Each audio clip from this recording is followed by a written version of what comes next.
Hi guys, कैसे हो बेटा आप लोग? एकदम बढ़िया। चलो हम अपना नेक्स्ट टॉपिक स्टार्ट करते हैं। हमने कल वाले लेक्चर में क्या पढ़ा था, इससे पिछले वाले लेक्चर में, कि Boyle's law, Charles law, Gay Lussac law और अवोगाड्रो लॉ। और लास्ट में मैंने आपको कंक्लूड करके दे दिया कि ये ऐसे लॉज हैं जो किस किस फंक्शन के प्रेशर, वॉल्यूम, टेम्परेचर और अमाउंट ऑफ गैस के वेरिएशन से बनाए गए। कुछ नहीं है, केवल किन्हीं दो को कांस्टेंट रखा है और किन्हीं दो को वेरी किया है। हर एक लॉ में चेक कर लेना, चारों के चारों लॉ। ठीक है, आज हम एक नई चीज आपसे डिस्कस करने जा रहे हैं, that is ideal gas equation. ठीक है, तो फटाफट से टॉपिक डाल दो बेटा, आइडियल गैस इक्वेशन।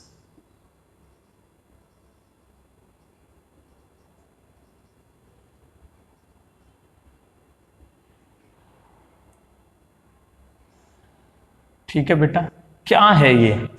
एक्चुअली में ये कुछ भी नहीं है एक्चुअली में तो ये कुछ भी नहीं है। अभी तक हमने जो पढ़ा है बस उसका कॉम्बिनेशन है। आइडियल गैस इक्वेशन में ये बोला जाता है the combination of three laws. Law, ठीक है, Boyle's, Charles and Avogadro law, Avogadro's law.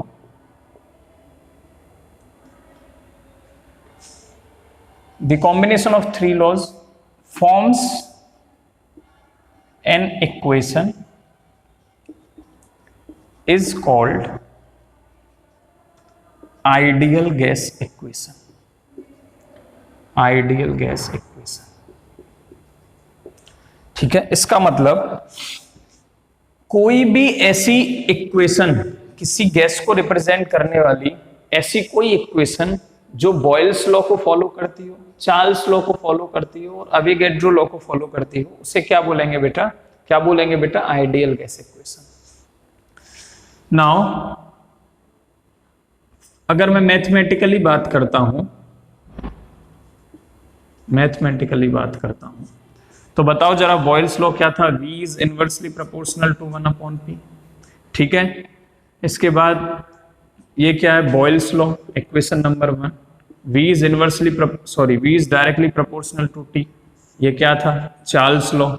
ठीक है, ब्रैकेट में लिख देना, ये बॉयल्स लॉ, ये चार्ल्स लॉ। ठीक है, मैं शॉर्ट में BC लिख रहा हूं। और इसके बाद V is directly proportional to N। ये क्या था? Avogadro law. क्लियर? अगर मैं इन तीनों इक्वेशन को कंबाइन करके लिखना चाहूं तो मैं ये लिख सकता हूं, जो वॉल्यूम है वो किस किस के डायरेक्टली प्रोपोर्शनल है? Number of moles, that is amount of gas, and temperature के, और इनवर्सली प्रोपोर्शनल है प्रेशर के। लिख सकता हूं, इक्वेशन नंबर दे दो बेटा 4। ठीक है, अब मैंने क्या किया, मैं यहां से कांस्टेंट हटाता हूं, सॉरी प्रोपोर्शनलिटी का साइन हटाता हूं, तो एक कांस्टेंट आता है जिसको R बोला गया, R/N/T/P। ठीक है, थोड़ा अच्छे से लिखो इसे, V = R/N/T/P। ये आ गया इक्वेशन नंबर 5। यहां पे V क्या है? Volume of the gas. N क्या है? Amount of the gas, temperature and pressure. R क्या है? Where R = universal gas constant. चाहे गैस कोई सी भी हो, लेकिन R की वैल्यू चेंज नहीं होगी, फिक्स्ड है। ठीक है, R की वैल्यू फिक्स्ड है। और वो कितनी है? R की 2-3 वैल्यू आपको याद रखनी है। पहली, R = 8.314 जूल पर केल्विन पर मोल।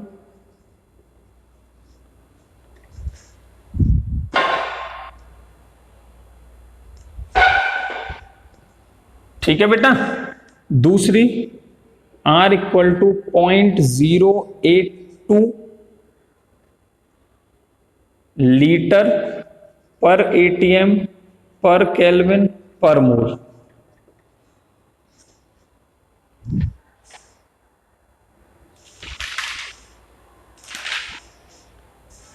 ठीक है, लीटर यहां पर नहीं आएगा, ATM आएगा केवल, लीटर ATM पर केल्विन पर मोल। एक और वैल्यू है R equal to 0.083 litre bar per kelvin पर। ठीक है, ये वैल्यू आपको कब यूज करनी है? जब प्रेशर, देखो ये वैल्यू निकाली यहीं से है, मैंने क्या किया, N की वैल्यू रख दी 1 मोल, रखते जाओ। ठीक है, टेम्परेचर STP रखा। ठीक है, STP मतलब स्टैंडर्ड टेम्परेचर प्रेशर रखने हमें, तो स्टैंडर्ड टेम्परेचर कितना 273.15 केल्विन। ठीक है, इसके बाद प्रेशर बताओ बेटा कितना होगा, प्रेशर बताओ, प्रेशर होगा 1। अगर आपको ये वाली वैल्यू कैलकुलेट करनी है, ये वाली वैल्यू आई तो यहाँ पे आपको पास्कल में प्रेशर लेना है, दैट इज 10⁵ पास्कल आपने प्रेशर लिया। ठीक है, और आपने वॉल्यूम लिया, वॉल्यूम बताओ 1 मोलर के लिए एसटीपी पे कितना वॉल्यूम होता था आइडियल कंडीशन में? 22.7 लीटर, बताया था ना पिछले लेक्चर में, 22.7 लीटर। तो यहां से आप आर की वैल्यू निकाल सकते हो, ये एक फॉर्मूला जनरेट कर सकते हो। अगर आपको सीखना है तो ये देख लो कि आर की वैल्यू निकालते कैसे हैं, V into P upon N into T. ठीक है, प्रेशर रखो 10⁵ पास्कल, मैंने अभी जो सब्स्टिट्यूट किया है, वॉल्यूम रखो 22.7 लीटर, है ना, लीटर पर मोल है ये, हर एक मोल के लिए, मतलब पर मोल बोल सकता हूं हर एक मोल के लिए। इसके बाद नंबर ऑफ मोल्स हमने कितने लिए हैं, 1 मोल लिए। टेम्परेचर कितना है स्टैंडर्ड 273.15 केल्विन। ठीक है, तो आप जो वैल्यू कैलकुलेट करोगे, यहां जो वैल्यू आएगी वो इतनी आएगी 8.314 जूल पर केल्विन पर मोल। ठीक है बेटा, तो इन शॉर्ट में ये बोल सकता हूं कि अगर मैं प्रेशर को पास्कल के टर्म्स में ले रहा हूं, कौन सी यूनिट ले रहा हूं, पास्कल के टर्म्स में, तो वैल्यू ये यूज करनी है। ठीक है, अगर मैंने प्रेशर एटीएम के टर्म्स में ले लिया है तो वैल्यू ये वाली यूज करनी है आर की, और अगर मैंने प्रेशर बार के टर्म्स में ले लिया है तो ये वाली वैल्यू यूज करनी है। ये तीनों ही वैल्यू आपको याद होनी चाहिए, वेरी इंपॉर्टेंट। न्यूमेरिकल्स वाली वीडियो में जहां पे मैं यूनिट कन्वर्जन सिखाऊंगा, वहां पे भी आपको एक बार ये चीजें मैं क्लिक करवा दूंगा। ठीक है, समझ में आ रही है बात? ये सब चीज, ये आपको याद होनी चाहिए। इसके बाद एक और चीज इसमें देखनी है आपको, इक्वेशन बनी है ना बेटा, equation number 5, that is V equal to R/T upon P। क्या मैं ऐसे लिख सकता हूं, PV equal to nRT? This particular equation, equation number 6 दे देना इसे, इसी को सिंप्लीफाई किया है और कुछ नहीं।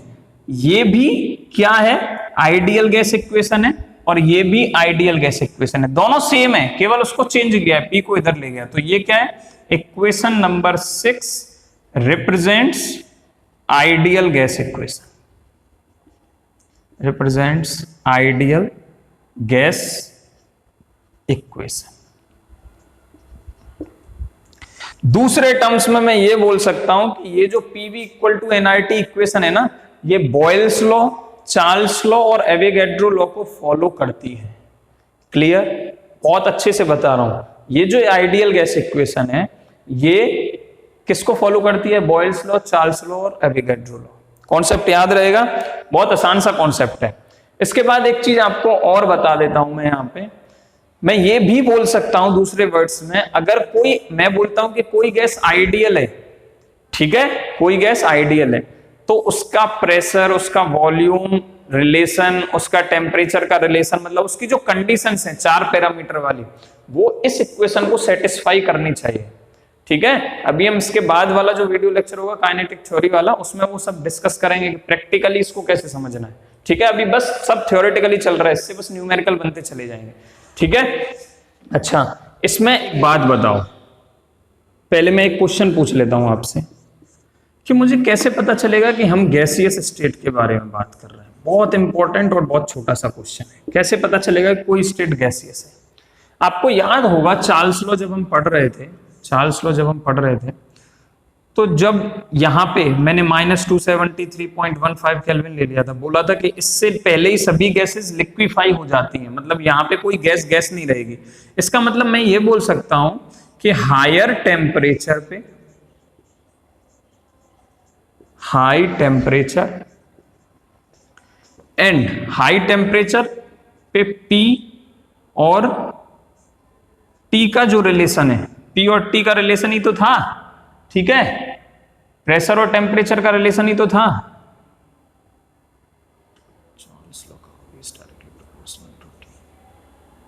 सॉरी, V और T का जो रिलेशन है वो अच्छे से दिखता है हमें डायरेक्टली प्रोपोर्शनल हायर टेम्परेचर पे। जैसे जैसे मैं नीचे चलता चला जाऊंगा थोड़ा सा दिक्कत होगी मुझे एब्सोल्यूट जीरो वाली कंडीशन पे आके। इसलिए हायर टेम्परेचर कंडीशन मैंडेटरी है कि गैसियस स्टेट के लिए कौन सी टेम्परेचर मैंडेटरी है, अच्छे से गैस, मैं बोलूं कि कोई स्टेट गैस में है तो मैं उसको चेक कर सकता हूं उसके हाई टेम्परेचर पे। और जी प्रेशर होना चाहिए लो प्रेशर, ठीक है। तो ये आज के बाद आप याद रखोगे कि जो गैसियस स्टेट है वो बेस्ट कहां पे एग्जिस्ट करती है, high temperature and low pressure, high temperature and low pressure. Is it clear? एक ये क्वेश्चन आप याद रखोगे, ये मेरे दिमाग में से पिछले वीडियो में स्लिप हो गया था, नहीं ये पिछले वीडियो से रिलेटेड क्वेश्चन है, चार्ल्स लॉ से रिलेटेड, ठीक है। तो गैसियस स्टेट की कंडीशन पता चल गई आपको, कौन सी होगी, हमेशा हाई टेम्परेचर और प्रेशर कितना, लो। क्लियर? इस इक्वेशन के बारे में मैं ये स्पेशल पॉइंट आपको बोलने वाला था कि ये जो इक्वेशन है आइडियल गैस इक्वेशन, ये स्टेट ऑफ द गैस भी बताती है, state any gas, and that's why it is also called equation of state, equation of state, याद रहेगा, equation of state, very important term. कभी कभी डायरेक्ट तुमसे बोलेगा derive the relation of equation of state, ठीक है, तो समझ जाना है कि PV इक्वल टू nRT आपसे डिराइव करवा रहा है, तीन लॉ को मिलाओ और ये इक्वेशन आपके सामने बन के आ जाएगी। क्लियर? चलो इस इक्वेशन की और एक फॉर्म देखो फटाफट, इस इक्वेशन की एक और फॉर्म देखते हैं बेटा। If temperature, volume and pressure of fixed amount of gas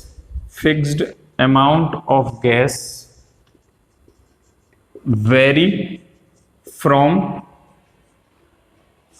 T1, V1 and P1 to T2, V2 and P2, मतलब एक सिचुएशन में गैस का टेम्परेचर T1 है, वॉल्यूम V1 है और प्रेशर P1 है, और वो उसके अंदर वहां पे एक्सपेंशन हुआ, मतलब गैस फैली या कॉन्ट्रैक्शन हुआ, और उसके बाद प्रेशर T2, V2 और P2 आ गया।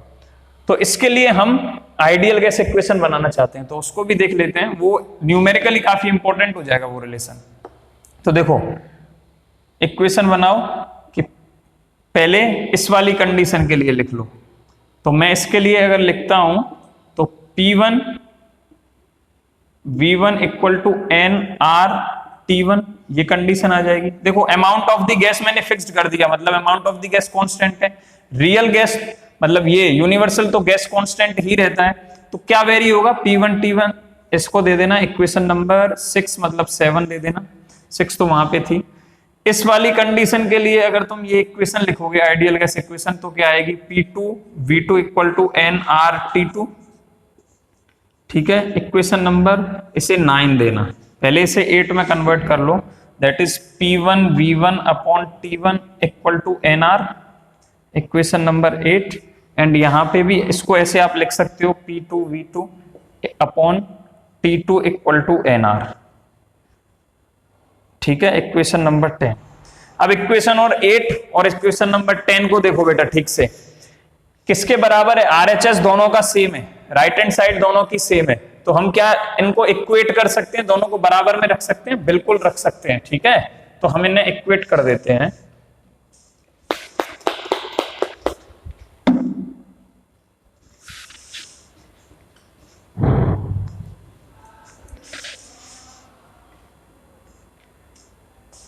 Equate equation 8 and 10, we get, क्या मिलेगा हमें, P1 V1 upon T1 equal to P2 V2 अपॉन T2, वेरी वेरी इंपॉर्टेंट, ठीक है। न्यूमेरिकल पूछे जाते हैं और कंपटीशन पॉइंट ऑफ व्यू से तो बहुत इंपॉर्टेंट फॉर्मूला है, ठीक है, अब इसमें देखो क्या कर सकते हो आप, मान लो आपको वॉल्यूम V1 नहीं दिया है, P1 दे रखा है, T1 दे रखा है, P2 दे रखा है, V2 दे रखा है, T2 दे रखा है, तो V1 आप निकाल सकते हो। इसी तरीके से क्वेश्चन पूछे जाते हैं। इक्वेशन को याद रहेगा बेटा, इस इक्वेशन का नंबर आ जाएगा 11 और इसके नीचे लिख लेना equation number 11 represents combined gas law,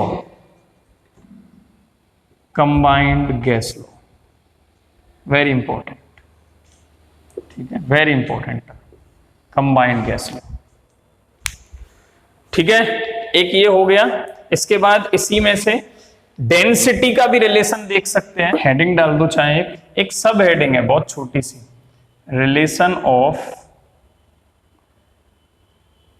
density and molar mass या मॉलिक्यूलर मास, ठीक है, वाया आइडियल गैस इक्वेशन।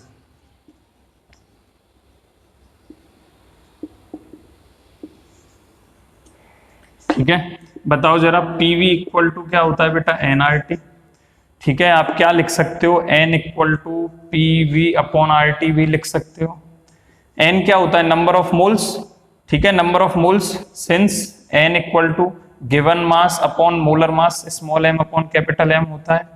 ठीक है, नाउ यूज इसको इक्वेशन नंबर 1 दे देना, इसे 2 दे दो।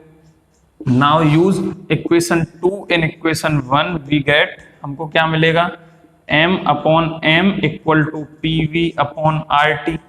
ठीक है, वॉल्यूम को उठा के यहां पे ले आओ तो क्या बनेगा, m upon M into V equal to 1 P upon R T. M upon V क्या हो जाएगा, since m upon V equal to density, represent कर देते हैं स्मॉल d से, देयरफॉर d से या रो से, ठीक है, जिससे भी तुमको करना, ज्यादातर रो से होता है। ठीक है, एनसीईआरटी में d दिया हुआ है इसलिए मैं d ले रहा हूं। ठीक है, तो यहाँ पे क्या आ जाएगा, d upon M equal to P upon R T. Therefore m को इधर ले आओ, बाकी सबको एक तरफ शिफ्ट कर दो, D R T upon P equal to capital. ठीक है, अब मैं ये बोल सकता हूं एट कांस्टेंट, इक्वेशन नंबर आएगी 3, ऐसे लिखना, from equation 3 I could say at constant pressure and temperature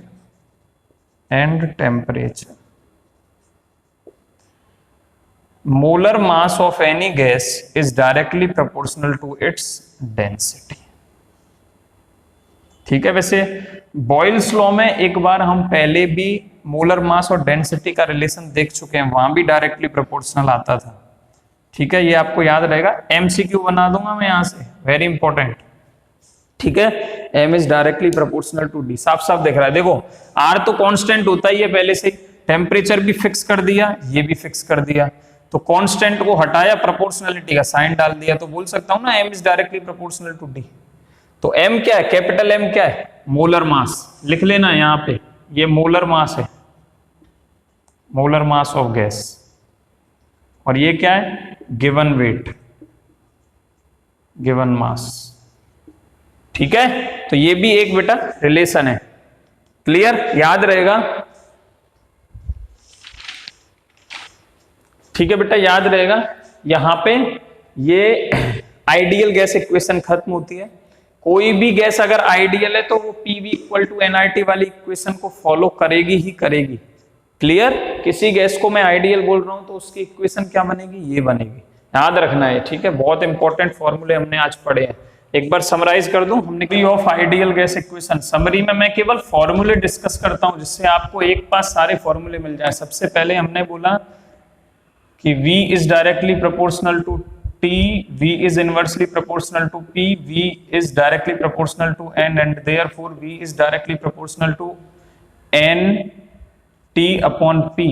Therefore V equal to N R T upon P, and therefore PV equal to NRT का डेरिवेशन हमारे सामने आया। ठीक है, एक तो ये फॉर्मूला आपको याद रखना है। दूसरा, इसी से हमने एक फॉर्मूला बनाया, यही आइडियल गैस इक्वेशन का फॉर्मूला है, इसे इक्वेशन ऑफ स्टेट भी बोलते हैं। ठीक है, इससे हमने फिर एक और फॉर्मूला बनाया, P1 V1 upon T1 equal to P2 V2 अपॉन T2। ठीक है, ये एक आपको याद रखना है। तो इक्वेशन फर्स्ट ये, सेकंड ये, पहले में ये तीनों रिलेशन याद रखने हैं, सेकंड में ये, थर्ड पॉइंट ये याद रखना है आपको। इसको कंबाइंड गैस लॉ भी बोलते हैं, इसी को कंबाइंड गैस लॉ बोलते हैं। ठीक है, फोर्थ मैंने आपको आज आर की वैल्यू बताई है तीन, एक है 8.314 जूल पर केल्विन पर मोल। ठीक है, एक है 0.082 लीटर एटीएम पर केल्विन पर मोल। ठीक है, एक है R equal to 0.083 litre bar per kelvin पर मोल। आर की वैल्यूज भी याद रखनी है आपको। ठीक है, फोर्थ समरी ये आ जाती है कि जो डेंसिटी का फॉर्मूला है, फिफ्थ M इक्वल टू क्या है बेटा, DRT upon P and therefore at constant temperature and pressure M is directly proportional to D, that is molar mass is directly proportional to the density of the gas। ये summary में आपको ये वाले points याद रखने हैं, इनका screenshot ले लो। नेक्स्ट टॉपिक है बेटा हमारा Dalton's law of partial pressure. ठीक है,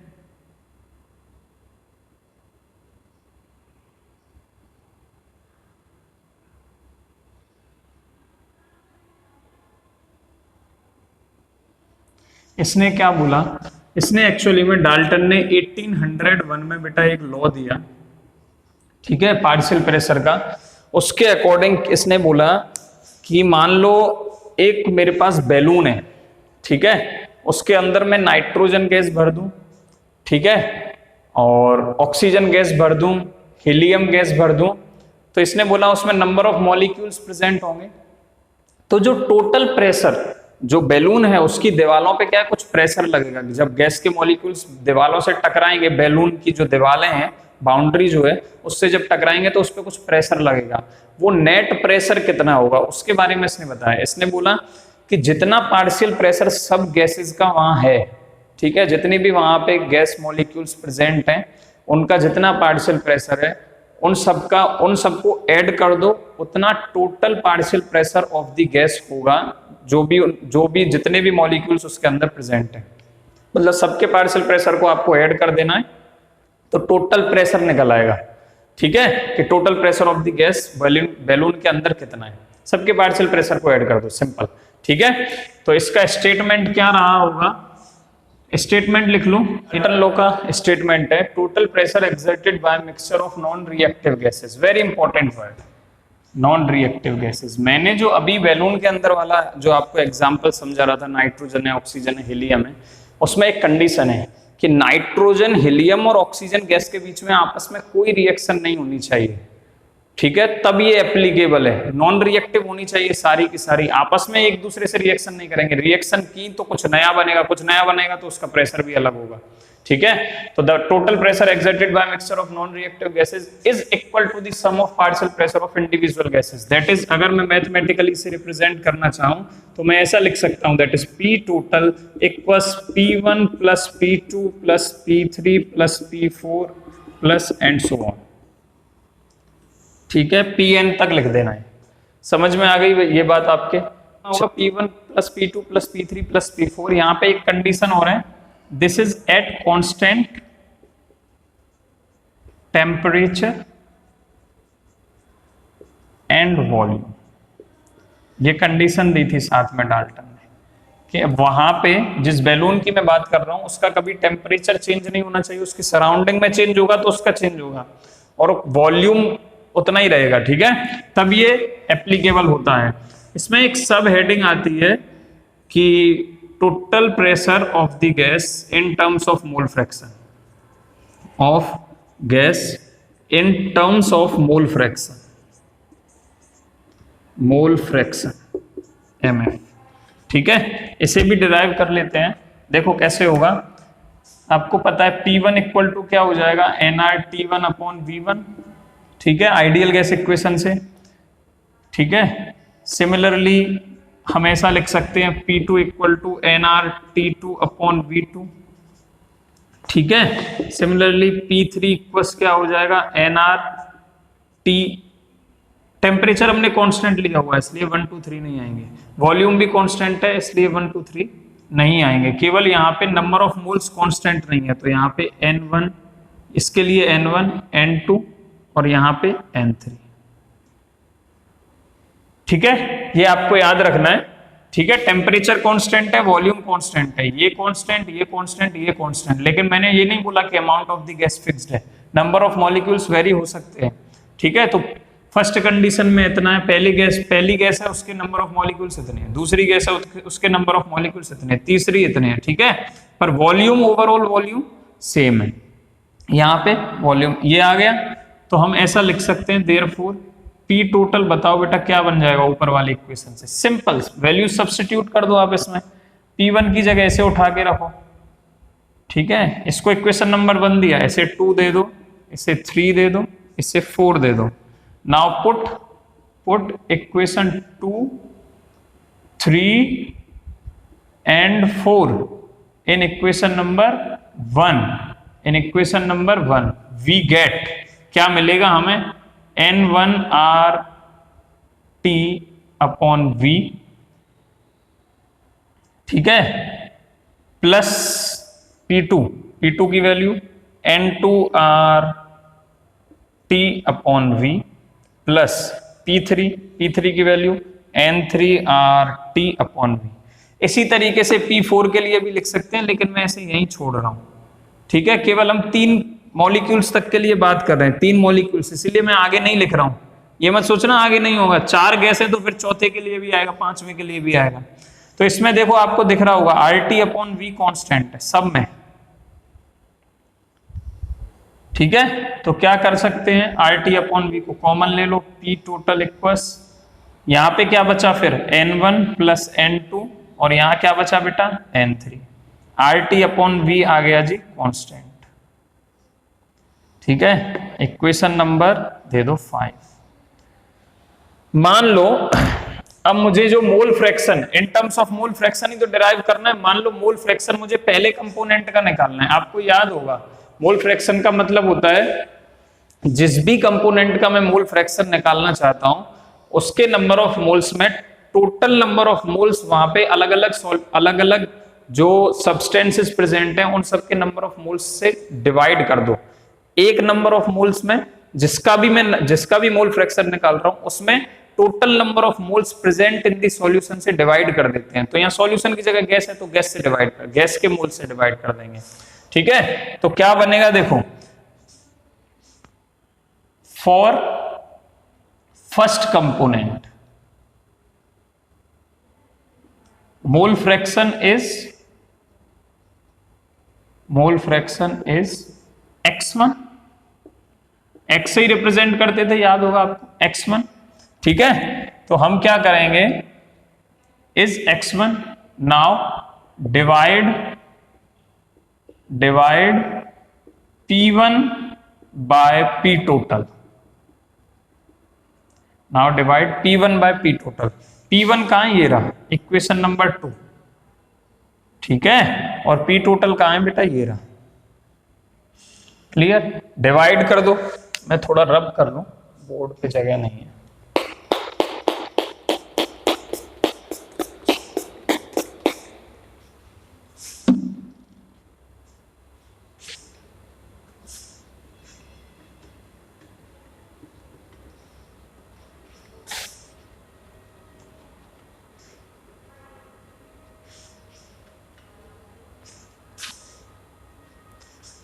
P1 बाय P टोटल, तो देखो बेटा जरा P1 क्या था, P1 बाय P टोटल हम करते हैं, ठीक है, तो हमें क्या मिलेगा N1RT अपॉन V, ठीक है, divided by N1 plus N2 plus N3, ठीक है, into RT upon V, clear. अब देखो RT से RT कैंसिल, V से V कैंसिल, क्या बचा? ऊपर बचेगा केवल N1, नीचे बचेगा N1 plus N2 plus N3। ठीक है, और ये कुछ और नहीं है, जब 3 कंपोनेंट ही प्रेजेंट है इसके अंदर तो इसी से तो हम x1 बोल सकते हैं, यही तो मोल फ्रैक्शन बन गया। देखो जरा, मोल फ्रैक्शन ही तो है। ठीक है, और राइट हैंड साइड में क्या बचा है? P1 upon P total. तो हमारे पास क्या बच के आ गया? P1 upon P total equal to x1। Equation number दे दो इसको 6। ठीक है, सिमिलरली मैं अगर यहां पे करता हूं mole fraction of second component के लिए, तो हम क्या करेंगे? P2 में P टोटल से डिवाइड करेंगे। Similarly for second component,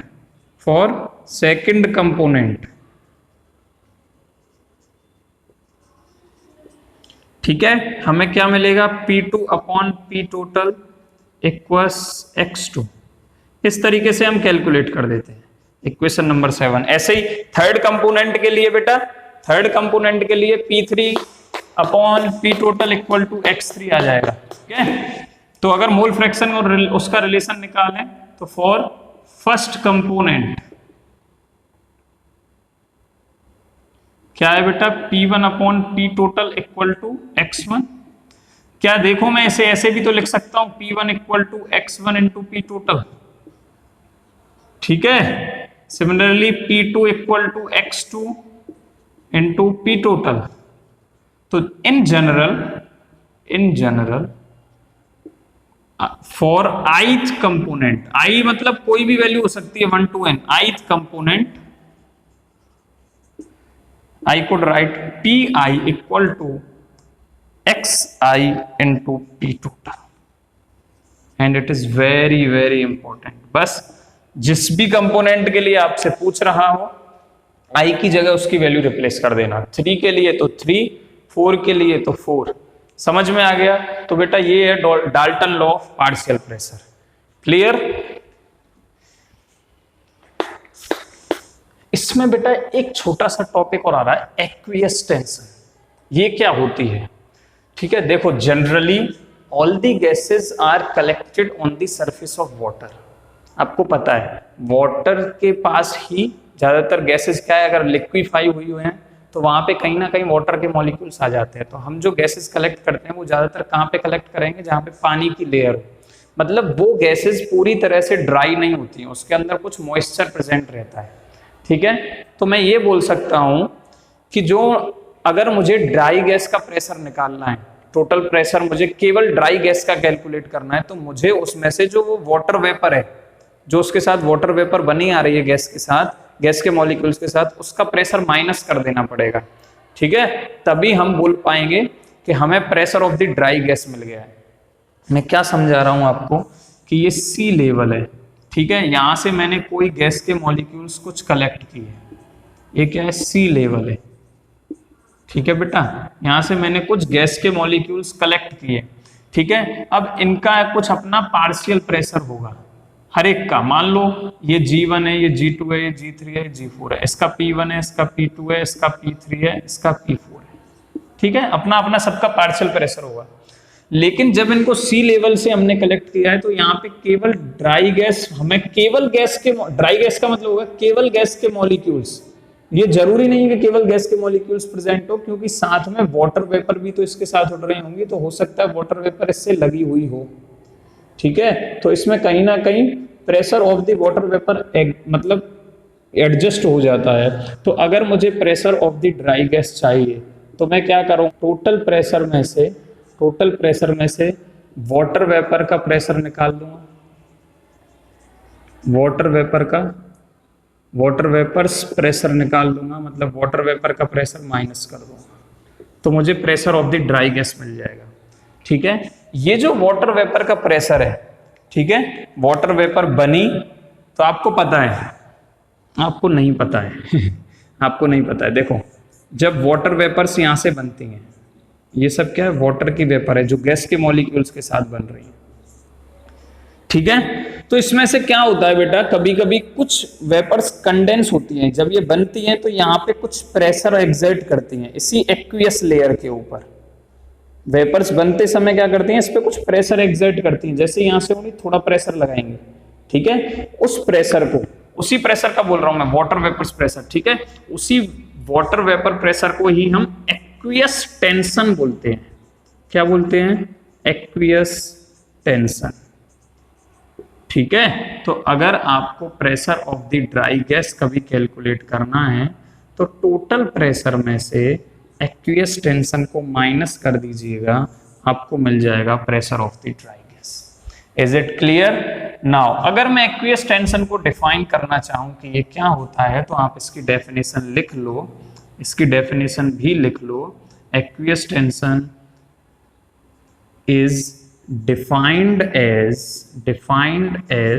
the pressure exerted by the saturated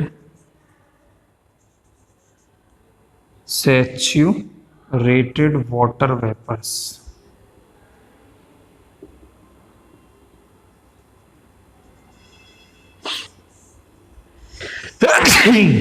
sorry, saturated water vapours.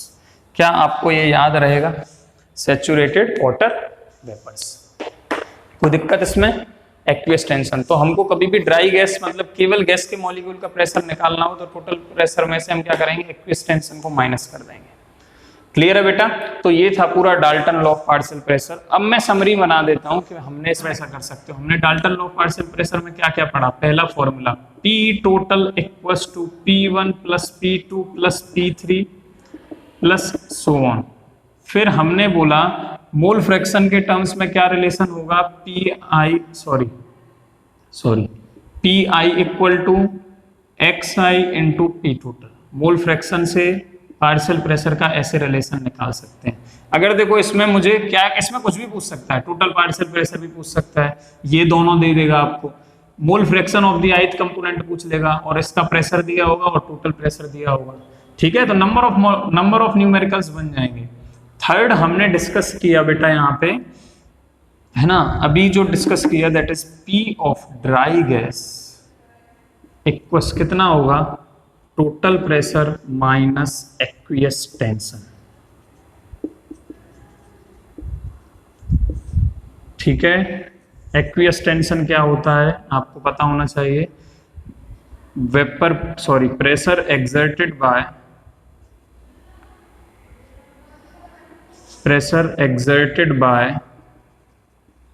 Saturated water vapours on aqueous layer. Aqueous layer मतलब पानी की जो सबसे ऊपर वाली सतह है, एक्वियस लेयर, इस पे पानी की सतह पे वाटर वेपर्स जो प्रेशर डालेंगी निकलते समय, उसको बोलते हैं एक्वियस टेंशन। टेंशन फील करेंगे ना, थोड़ा सा टेंस्ड होंगी निकलते समय, ठीक है, ऐसा लगेगा उन्हें कहीं दूर जा रहे हैं, नीचे से कोई खींच रहा है, ठीक है, तो वो उसको बोलते हैं एक्वियस टेंशन। तो ये था बेटा Dalton's law of partial pressure. के बाद वाला लेक्चर काफी इंपॉर्टेंट है बेटा, kinetic theory of molecular gases, ठीक है, और अच्छे से पढ़ते रहिए और वीडियोस देखते रहिए।